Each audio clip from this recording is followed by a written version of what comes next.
It's finally time for Stellar Blade, or as the internet might know it, the Gooner game. People have really been hyping this game up, and I don't... Oh. This game's a 10 out of 10. Boo!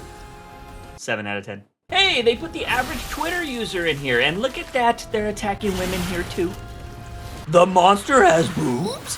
Alright, now it's time to play the game the way it was meant to be played. For this demo, we're doing the Gooner run. Eve, be careful. You see the rapids below. If you fall, it's over. That guy should have told me that sooner. Wow, they put the chocolate starfish as one of the enemies in this game? I wonder if we're gonna be able to fight hot dog flavored water too. Always gotta test out the water physics. It's the one way to know if a game is good or not. Whee! Swinging, swinging. Now the ladder is the most clipped thing for this game. Let's see why. Oh no, I slipped. Oh hey, look, we can rest like Final Fantasy. But, I mean, I gotta say, I missed the chocobo. Maybe I should show some fighting. Fuck. Oh no, it looks like this woman got isekai'd. I can't learn this damn training move. Screw it, I'm just gonna do it in the real game. Fuck!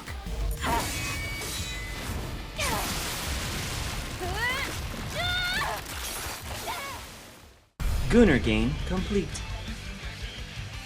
All jokes aside, let me actually tell you my first thoughts about Stellar Blade with my pros and cons. The first pro is the game looks great, and I'm not just talking about the hot anime girl in her skin suit. The environments, the creatures you fight, the way you interact with your surroundings, and even the music are all pretty awesome. I feel like the developers of this game actually cared about the whole gaming experience and weren't just focusing on capturing the hearts of horny gamers. If I'm not mistaken, I heard that Stellar Blade actually has like over 100 tracks made for the game, which I don't see many major gaming studios putting in that much effort just for their music. I mean, you can even switch the music at every rest station, which I think is a nice touch. The next thing might not be pro for many, but I actually like the idea of being able to practice your new moves. I'll be honest, I'm not someone who reads everything that the game tells me when I play. So if I'm getting a new ability and I have to read about it, there's a good chance that I'm not going to understand how to use it. This was one of my issues with Horizon Forbidden West. I feel like I unlocked a lot of cool things, but I had no idea how to use them. So having the option to practice the ability after I just unlocked it is kind of cool.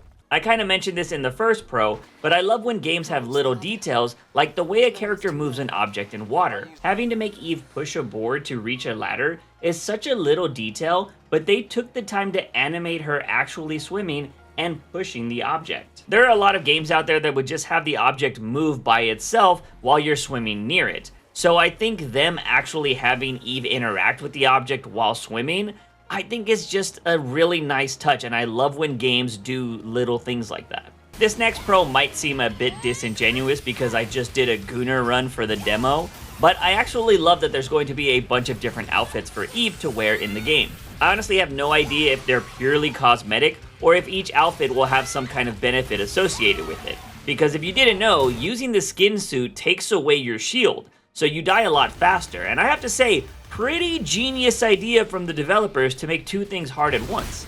But those are just some of the pros for the game. I don't want to overdo it because this is still just a demo, and since it's a demo, I would also think it's a bit silly to have a lot of cons for the game.